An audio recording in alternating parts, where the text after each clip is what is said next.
আজকে যখন সন্ধ্যা হয়েছে তখন আমার খুবই মুড়ি মাখা খাওয়ার ক্রেভিং হচ্ছিল। পরে আব্বুকে দিয়ে সবকিছু আনা নিয়েছিলাম।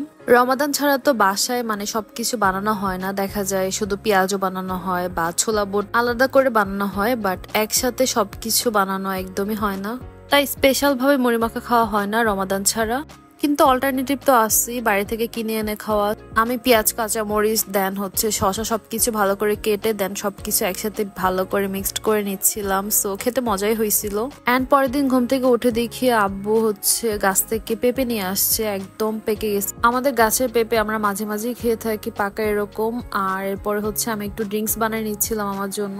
আমি না কোনো কিছু হ্যাবিট একদমই করতে পারি না, সবাই দেখি যে রুটিন মতো সবকিছু করছে, বাট আমার না রুটিন একদমই হয় না। আমার দেখা যায় আজকে এটা করলাম, কালকে এটা করলাম, এটা না আসলে একটা ব্যাড হ্যাবিট। মাঝে মাঝে ট্রাই করি যে লেবু গরম পানি খাবো, বাট এটা দেখা যায় 1-2 দিন কন্টিনিউ খাই, তারপর আবার অফ হয়ে যায়। লেবু পানি খেলাম, দেন ফ্রেশ হয়ে চলে গেলাম একটু কিচেনে। হাজবেন্ডকে একটু লাঞ্চ রেডি করে দিচ্ছিলাম। প্রত্যেক বেলার খাবারের প্রতি ইচ্ছে হলেও আমার সকালের খাবারের প্রতি একদমই ইচ্ছে হয় না। কি খাবো এটা চিন্তা করতে করতেই সকাল পার হয়ে যায়। আমার সেম ডেতে সেম জিনিসপত্র খেতে একদমই ভালো লাগে না। আমার ইচ্ছে করে ডিফারেন্ট কোনো কিছু ট্রাই করার জন্য। আজকে যখন বাইরে থেকে নাস্তা আনানো হয়েছিল, আমার এগুলা দেখে একদম ইচ্ছে হচ্ছিল না যে আমি এগুলা খাই। পরে ভাবলাম যে অল্টারনেটিভ কোনো একটা কিছু বানাই নেই। বাহির থেকে যে পরোটা আনা হয়েছিল ওইটা দিয়ে আমি নাস্তাটা প্রিপেয়ার করতেছিলাম। আমি জাস্ট একটা ডিম পোচ করে নিয়েছি, ডিমের উপরে আমি পরোটা দিয়ে দিলাম। এন্ড আমি চাচ্ছিলাম রোল টাইপের কোনো একটা কিছু বানিয়ে তারপর খাবো। সো আমি এই জন্য জাস্ট একটু সস ইউজ করতেছিলাম পরোটার উপর, যাতে এটা খেতে একটু ডিফারেন্ট লাগে। আই থিঙ্ক এটার মধ্যে অন্য কোনো ভেজিটেবল অ্যাড করলে খেতে আরো বেটার হতো, বাট ওই টাইমে আমার মাথায় একদমই আসতেছিল না যে কি অ্যাড করবো। আমি শর্টকাট ওয়েতে জাস্ট এটা বানাই নিচ্ছিলাম। এন্ড আমার দেখেই মনে হচ্ছিল এটা খেতে মজা হবে।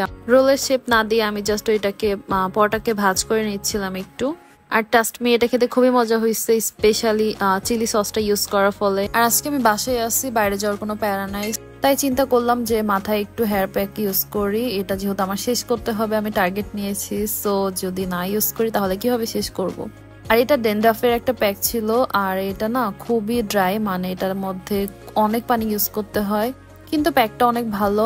আর আজকে আমি একটু দুপুরে বের হয়ে গিয়েছিলাম। আম্মু আমাকে তাড়াতাড়ি রেডি হয়ে একটু বের হতে বললো। আমরা চলে গিয়েছিলাম হসপিটালে। আমার ছোট মামি শাশুড়ি একটু সিক, সো তাকে দেখার জন্য গিয়েছিলাম। আর আমরা লাঞ্চ না করেই গিয়েছিলাম, তো ওইখানে গিয়ে একটু হালকা পাতলা স্ন্যাক্স করে নিচ্ছিলাম। এন্ড এরপর একটু বের হয়েছিলাম, ভাবলাম অন্য কিছু একটা নিয়ে আসি খাওয়ার জন্য। পরে বের হয়ে দেখি এত বৃষ্টি হচ্ছে। খাবার দাবার নেওয়ার পর দেখলাম যে ঝালমুড়ি, আর ঝালমুড়ি দেখে আমার সাথে একটা আপু ছিল, সো ওর আমি একসাথে খাচ্ছিলাম। এন্ড আজকে অনেকদিন পর ঝালমুড়ি খাচ্ছিলাম, খেতে ভালোই লাগছিল। দেন আমরা এখানে অনেক লং টাইম ছিলাম। এন্ড অলমোস্ট সন্ধ্যার দিকে আমরা বাসায় ব্যাক করি। বাসায় আসার পর আমার এত টায়ার্ড লাগতেছিল, আমি এসে ঘুমায় পড়ছিলাম। দেন উঠে দেখি যে প্রায় 8:30টার মতো বেজে গেছে। আর আমার হাজবেন্ডের অফিস যেহেতু আজকে 9টা পর্যন্ত ছিল, তো তাকে একটু ফোন দিয়ে ভাবলাম একটু স্ন্যাক্স নিয়ে আসতে বলি। কিন্তু এর মধ্যে আমার অনেক ক্ষুধা লেগে যায়। পরে ভাবলাম যে একটু আম খাই। দেন বিস্কুট ছিল, বিস্কুট খাচ্ছিলাম। আর এই বিস্কুটটা খেতে কিন্তু খুবই মজা। আমি নাস্তার জন্য ওয়েট করতে করতে একদমই ক্লান্ত হয়ে গিয়েছিলাম। পরে দেখি সে আমার জন্য ডিনার নিয়ে আসছে।